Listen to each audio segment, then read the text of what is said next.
स्वागत है आप सभी का प्रिंसी की पाठशाला में। तो आज हम पढ़ने वाले हैं यूपी टेट का एक और इम्पॉर्टेंट टॉपिक जो कि होने वाला है इम्पॉर्टेंट मनोवैज्ञानिक और उनके की कॉन्सेप्ट। उनको याद करने का जो कॉन्सेप्ट हम करेंगे, ठीक है, वो बहुत ही आसान तरीके से हम करने वाले हैं। ठीक है, तो पढ़ते हैं। पहले साइंटिस्ट हैं हमारे जीन पियाजे। सब जानते हैं इन्हें। जीन पियाजे ने कॉग्निटिव डेवलपमेंट दिया था, यानी कि संज्ञानात्मक विकास की थ्योरी दी थी। ठीक है, संज्ञानात्मक विकास। अब इनके बारे में हम की कॉन्सेप्ट जानते हैं। इनका मेन आइडिया क्या था, मुख्य विचार, कि बच्चे जो हैं स्वयं ज्ञान का निर्माण करते हैं। बच्चे स्वयं ज्ञान का निर्माण करते हैं। सीखना स्टेजेस में होता है। इन्होंने बताया है कि सीखने के 4 स्टेजेस हैं। बच्चा एक्टिव लर्नर होता है, यानी कि बच्चा जो है एक्टिव लर्नर होता है। अब इनकी इम्पॉर्टेंट क्या संकल्पनाएं क्या क्या थी, स्कीमा था, विचारों में स्टोर्ड नॉलेज, यानी कि बच्चे के जो विचार हैं उनमें ही ज्ञान का भंडार होता है। एसिमिलेशन, अधिग्रहण के बारे में बताया था इन्होंने। नई चीज़ को पुराने ज्ञान में फिट करना, यानी कि हमने कुछ नया सीखा है तो हम उसको पुरानी वाले ज्ञान में अपना जोड़ लेते हैं। एकोमोडेशन, अनुकूलन, ज्ञान में बदलाव करना। समय के साथ साथ बच्चा अपने ज्ञान में बदलाव करता जाता है। फिर है एक्विलिब्रेशन, संतुलन, एसिमिलेशन प्लस एकोमोडेशन का संतुलन। ठीक है, तो इन्होंने ये मुख्य संकल्पनाएं दी थी जीन पियाजे ने, है ना।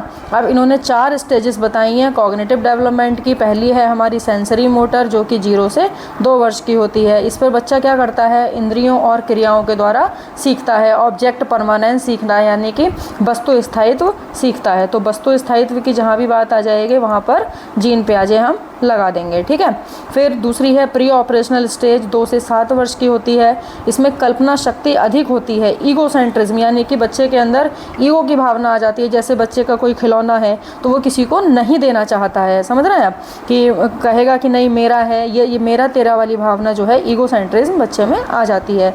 तीसरा है कॉन्क्रीट ऑपरेशनल स्टेज, यानी कि 7 से लेकर के 11 वर्ष तक होती है। इसमें जो है तार्किकता ठोस स्थितियों में होती है। कंजर्वेशन को समझता है, यानी कि अब वो अपनी चीज़ें देने लगेगा, उसके अंदर ठहराव आ जाता है। फिर है फॉर्मल ऑपरेशनल स्टेज, यानी कि चौथी स्टेज है जीन पियाजे की फॉर्मल ऑपरेशनल, जो कि 11 साल से ज़्यादा होती है। इसमें बच्चा abstract thinking, reasoning, hypothesis, future planning, यानी कि अमूर्त चिंतन करना सीख जाता है। इसमें अमूर्त, इसमें जो है कॉन्क्रीट ऑपरेशनल में मूर्त वस्तु से। ठीक है, बढ़ते हैं। तो उम्मीद है आपको समझ में आया होगा जीन पियाजे के बारे में। अगले साइंटिस्ट की तरफ बढ़ते हैं। अगले साइंटिस्ट हैं हमारे, साइकोलॉजिस्ट हैं हमारे लेव वाइगोत्स्की। ठीक है, इन्होंने सोशल डेवलपमेंट दिया था, यानी कि सामाजिक विकास का सिद्धांत दिया था। इनके मुख्य विचार क्या थे, कि सीखना जो है सोशल इंटरेक्शन से होता है। बच्चा सोशल इंटरेक्शन के द्वारा सीखता है। भाषा सीखने में महत्वपूर्ण भूमिका निभाती है, यानी कि बच्चे की जो भाषा होती है वो उसको सीखने में बहुत इम्पॉर्टेंट होती है। कल्चर और समाज का असर पड़ता है। बच्चा जैसे माहौल में रहेगा वैसे ही देखेगा, करेगा, सीखेगा, है ना। मुख्य संकल्पनाएं क्या थी, इन्होंने जो है ZPD का सिद्धांत दिया था। ZPD यानी कि जोन ऑफ प्रॉक्सिमल डेवलपमेंट। वह क्षेत्र जहाँ बच्चा मदद से कर सकता है, जैसे कि मदद कर सकता है जो बच्चा खुद कर सकता है।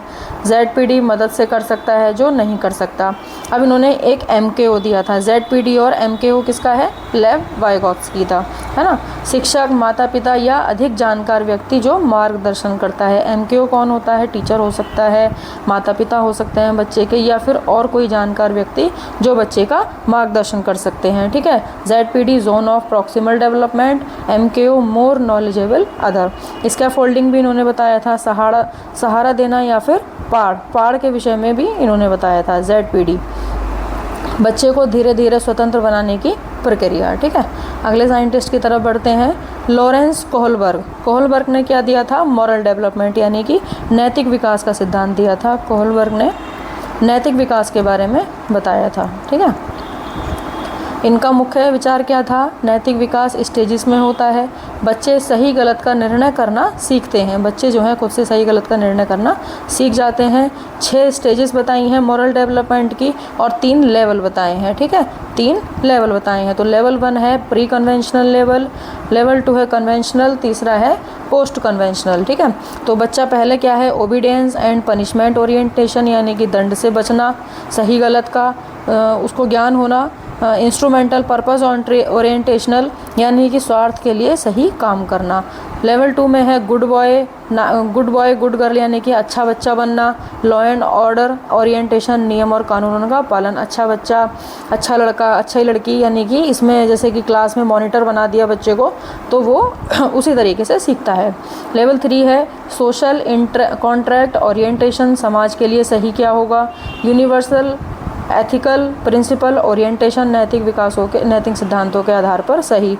की पॉइंट क्या है इसका इम्पोर्टेंट, मॉरल रीजनिंग उम्र के साथ विकसित होती है। ठीक है, तो लॉरेंस कोहलबर्ग के बारे में हमने बात कर ली।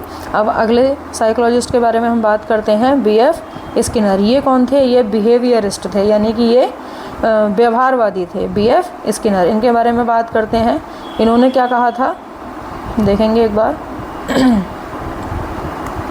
बीएफ स्किनर ने क्या कहा था, सीखना रीइंफोर्समेंट से होता है यानी कि पुनर्बलन से होता है। ठीक है, इन्होंने पुनर्बलन के बारे में बताया था। पुरस्कार, रिवार्ड मिलने पर व्यवहार दोहराया जाता है। अगर बच्चे को हम पुरस्कार देंगे तो बच्चा जो है अच्छी चीज़ें करने के लिए उत्साहित होता है, उत्सुक होता है। दंड मिलने पर व्यवहार कम होता है यानी कि अगर गलत काम बच्चा कुछ करता है या फिर तो उसको हम दंड भी दे सकते हैं। दंड नहीं दे सकते हैं, उसको समझा सकते हैं। पनिशमेंट मिलने पर व्यवहार जो है बच्चे का कम हो जाएगा। अगर उसको दंड दिया जाएगा तो फिर वो उस काम को दोबारा नहीं करेगा। ठीक है, तो सीखना जो है रीइंफोर्समेंट से होता है। की कॉन्सेप्ट क्या है, ऑपरेंट कंडीशनिंग, रीइंफोर्समेंट पॉजिटिव भी हो सकता है और नेगेटिव भी हो सकता है। ठीक है, पनिशमेंट भी हो सकती है। ठीक है, इन्होंने चूहे पर प्रयोग किया था, स्किनर ने चूहे पर प्रयोग किया था। ठीक है, नेक्स्ट साइकोलॉजिस्ट की तरफ बढ़ते हैं। अगले हैं हमारे अल्बर्ट बंडूरा। अब जानते हैं अल्बर्ट बंडूरा के बारे में। इन्होंने क्या बताया था, सोशल लर्निंग थ्योरी के बारे में। ठीक है, इन्होंने बताया था कि बच्चा जो है अनुकरण करके सीखता है यानी कि बच्चा नकल करके सीखता है। ठीक है, जैसे वो दूसरों का बड़ों का व्यवहार देखता है अपने घर में वैसा ही वो सीखता है। ऑब्जर्वेशनल लर्निंग, दूसरों को देखकर सीखना। वो डॉल एक्सपेरिमेंट से प्रसिद्ध है यानी कि उन्होंने बेबी डॉल एक्सपेरिमेंट किया था। इन्होंने डॉल के ऊपर एक एक्सपेरिमेंट किया था। की कॉन्सेप्ट क्या है, मॉडलिंग, इमिटेशन, विकेरियस रीइंफोर्समेंट। ठीक है, अगले हैं एडवर्ड थॉर्नडाइक के बारे में पढ़ते हैं। कनेक्टिनिज्म, ट्रायल एंड एरर से सीखना। इन्होंने प्रयास एवं त्रुटि का सिद्धांत बताया था। क्या बताया था थॉर्नडाइक ने, प्रयास एवं त्रुटि के बारे में बताया था। ठीक है, लॉ ऑफ इफेक्ट, सफल परिस्थिति दोहराई जाती है यानी कि अगर कोई काम सफल है तो उसको फिर दोबारा किया जा सकता है, असफल परिस्थिति कम होती है ना। ट्रायल एंड एरर लर्निंग और लॉ ऑफ इफेक्ट, इन्होंने 3 नियम बताए थे।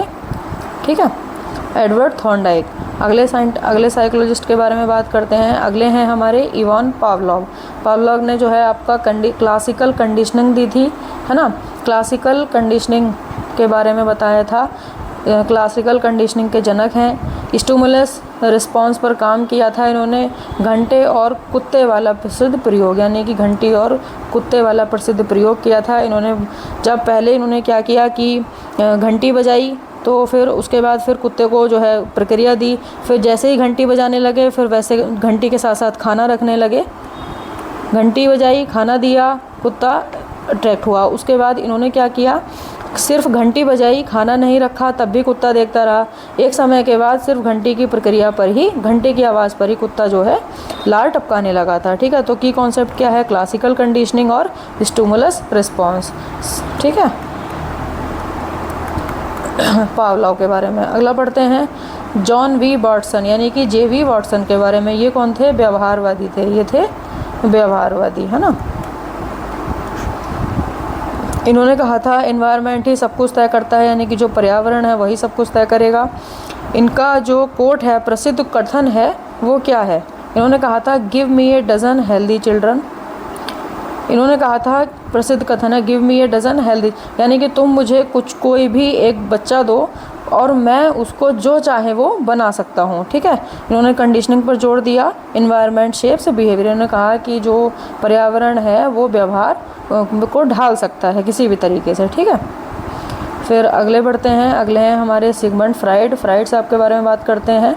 ठीक है, इन्होंने जो है व्यक्तित्व के बारे में बात की है। इन्होंने 3 भाग बताए हैं, इड, ईगो, सुपर ईगो। ठीक है, अवचेतन मन अनकॉन्शियस माइंड पर जोर दिया है। पर्सनैलिटी मनोविश्लेषण द्वारा समझी जाती है, ठीक है। इन्होंने बताया है कि कॉन्शियस माइंड चेतन मन होता है, अर्धचेतन और अवचेतन, प्री कॉन्शियस और अनकॉन्शियस माइंड होता है। 3 इन्होंने की कॉन्सेप्ट हैं इनके कि अगर इड, ईगो, सुपर ईगो के बारे में पूछेगा तो हमें सिगमंड फ्राइड पर टिक करना है, ठीक है।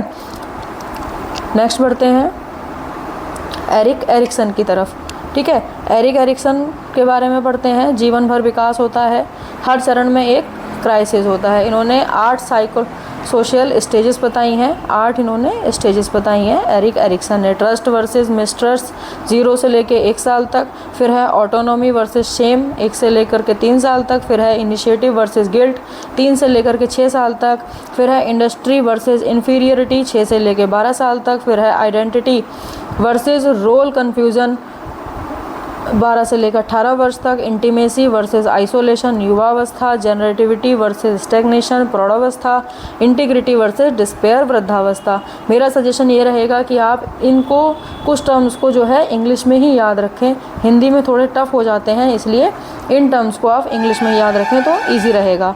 की कॉन्सेप्ट क्या है इन्होंने, तो क्या है इनका, आइडेंटिटी क्राइसिस, यानी कि पहचान के लिए क्राइसिस होना, ठीक है। जैसे कि विश्वास, अविश्वास, है ना, इस तरीके से इन्होंने 8 जो है साइको सोशल स्टेजेस दी हैं, ठीक है। बढ़ते हैं आगे। अगले हैं हमारे हॉवर्ड गार्डनर। गार्डनर की थ्योरी पढ़ी है सबने, है ना, की पॉइंट्स पढ़ेंगे।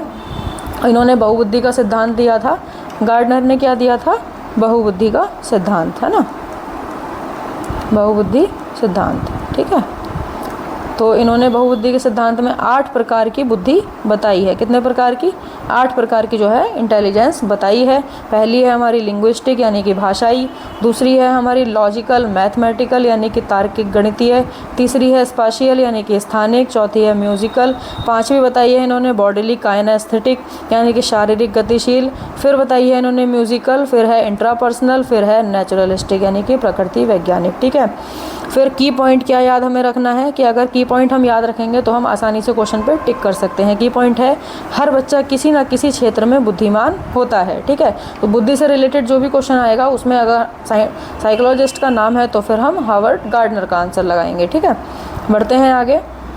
अगले हैं हमारे मोस्ट इम्पॉर्टेंट, है ना, मोस्ट इम्पॉर्टेंट, जिनका हिंदी या इंग्लिश, हिंदी प्लस इंग्लिश की जो CDP होती है उसमें एक इनका क्वेश्चन जरूर आता है, ठीक है। तो ये मोस्ट इंपॉर्टेंट है। नॉम चॉम्स्की लिंग्विस्ट हैं, भाषाविद हैं। लैंग्वेज जन्मजात क्षमता है, इन्होंने कहा है कि लैंग्वेज जो है जन्मजात। LAD का सिद्धांत दिया इन्होंने, लैंग्वेज एक्विजिशन डिवाइस के बारे में बताया। बच्चे बिना औपचारिक पढ़ाई के भाषा सीख लेते हैं, यानी कि इन्होंने कहा कि बच्चा जो है बिना पढ़ाई के भी भाषा सीख सकता है। घर में देख करके, अपने माता पिता को देख करके, आस पड़ोस को देख करके अपना जो है बच्चे भाषा सीख लेते हैं। इन्होंने कहा कि कॉन्सेप्ट क्या है, लैंग्वेज इज़ इनेट, यानी कि जो भाषा है वो इनेट है, आंतरिक है, ठीक है। LAD के बारे में इन्होंने बताया, ठीक है। आगे बढ़ते हैं। अब ये हमने साइकोलॉजिस्ट हमने सारे पढ़ लिए हैं। अब पढ़ते हैं क्विक ट्रिक याद रखने की जो हम इंपॉर्टेंट ट्रिक लगा सकते हैं। अगर स्टेज और थिंकिंग के बारे में पूछेगा तो हम पियाजे लगाएंगे। सोशल या फिर ZPD MKO के बारे में पूछेगा तो वाइगोत्स्की लगाएंगे, दूसरों की मदद से। इन्होंने बोला, पियाजे ने कहा कि बच्चा खुद सोचता है, वाइगोत्स्की ने कहा कि दूसरों की मदद से सीखता है। राइट रॉन्ग मॉरल ये बताया कोलबर्ग ने, यानी कि बच्चा जो है सही गलत समझता है। रिवार्ड पनिशमेंट यानी कि व्यवहार बदलेगा, आप उसको इनाम देंगे तो बच्चे का व्यवहार जो है और अच्छा करने के लिए जाएगा, दंड देंगे तो थोड़ा कम हो जाएगा, ये बताया स्किनर ने। ट्रायल एंड एरर कोशिश करके सीखना थॉर्नडाइक ने बताया है। इमिटेशन एंड ऑब्जर्वेशन यानी कि नकल करके सीखना, दूसरों को देख करके सीखना, बंडूरा ने बताया है। कंडीशनिंग घंटी और कुत्ते वाला प्रयोग जो था स्टिमुलस रिस्पॉन्स वाला की पावलोव ने बताया है। इन्वायरमेंटल डिसाइज यानी कि पर्यावरण ही सब कुछ तय करेगा तो वो वॉटसन ने कहा है। तो ये क्विक ट्रिक्स जो हैं आपको बहुत ज़्यादा हेल्प करेंगी, ठीक है, याद करने में। आगे बढ़ते हैं। आगे एक कंपैरिजन चार्ट है कि किसने जो है पियाजे, वाइगोत्स्की और कोलबर्ग ने जो है किस किस चीज़ पर फोकस किया है। कंपैरिजन चार्ट देख लेते हैं। फोकस किया है पियाजे ने कॉग्निटिव डेवलपमेंट पे, वाइगोत्स्की ने सोशल डेवलपमेंट पे और कोलबर्ग ने मॉरल डेवलपमेंट पे फोकस किया है। मेन आइडिया क्या है दोनों का, विचार जो है पियाजे का क्या है कि बच्चा खुद सीखता है, वाइगोत्स्की कहते हैं कि बच्चा दूसरों को देख करके सीखता है, कोलबर्ग कहते हैं कि बच्चा सही गलत समझता है, ठीक है। पियाजे ने जो लर्निंग बताई है वो इंडिविजुअल बताई है, इंडिविजुअल यानी कि बच्चा अपने आप से सीखता है। वाइगोत्स्की ने कहा है कि सोशल इंटरेक्शन के द्वारा सीखता है। कोलबर्ग ने मॉरल रीजनिंग का सिद्धांत दिया है, ठीक है। की कॉन्सेप्ट क्या है, अब ये वर्ड हमने इंपॉर्टेंट कीज़ हमें याद रखनी है जिससे कि हम आसानी से ऑप्शन टिक कर पाएंगे, ठीक है। की कॉन्सेप्ट क्या है, अगर स्टेजेस के बारे में, स्कीमा के बारे में, एसिमिलेशन के बारे में आएगा तो पियाजे लगाएंगे। ZPD, MKO, स्कैफोल्डिंग यानी कि पाड़ के बारे में आएगा तो वाइगोत्स्की लगाएंगे। अगर मॉरल स्टेजेस बोलेगा तो कोलबर्ग लगाएंगे। टीचर का रोल क्या है, पियाजे की थ्योरी में फैसिलिटेटर का है, सुविधा का है। वाइगोत्स्की का क्या रोल है, गाइड का, सपोर्टर का रोल है। कोलबर्ग का रोल क्या है, कोलबर्ग की थ्योरी में टीचर का रोल क्या है, मॉरल डिस्कशन का। अब पियाजे की थ्योरी में लैंग्वेज का रोल क्या है, कम है। वाइगोत्स्की की थ्योरी में लैंग्वेज का रोल जो है बहुत ज़्यादा है। कोलबर्ग की थ्योरी में भी लैंग्वेज का रोल कम है, ठीक है। अब बेस्ट किस लिए हैं ये, पियाजे ने क्या कहा था, हाउ चिल्ड्रन थिंक, बच्चा कैसे सोचता है। वाइगोत्स्की ने कहा था कि बच्चा हेल्प के साथ कैसे सीखता है। और कोलबर्ग ने क्या कहा था कि बच्चा कैसे सही गलत डिसाइड करता है। तो ये टेबल आपको जो है बहुत हेल्प करेगी, ठीक है ना। बढ़ते हैं आगे। अब एक मेमोरी टिप्स याद कर सकते हैं, है ना। देखो SPCF करके याद करेंगे, मैंने भी ऐसे ही किया था, SP, C और F। ये पियाजे की 4 स्टेजेस हैं, sensory motor, pre operational, concrete और फॉर्मल, ठीक है ना। 0 से 2 साल, 2 से 7 साल, 7 से 11 साल और 11 साल से प्लस, ठीक है। अब एक गोल्डन लाइन के साथ क्लास को समाप्त करेंगे। क्या हमारी गोल्डन लाइन है, हर बच्चा अलग है, हर बच्चा विशेष है, समझें उसे तभी शिक्षा सफल है। यानी कि हमें ये चीज़ मान करके चलनी है, बच्चा जो है एक्टिव लर्नर होता है, हर बच्चा अलग होता है, हर बच्चा जो है स्पेशल होता है, ठीक है। अगर हम उस तरीके से देख करके चलेंगे तो हमारा टीचिंग जो है सफल हो जाएगी, ठीक है।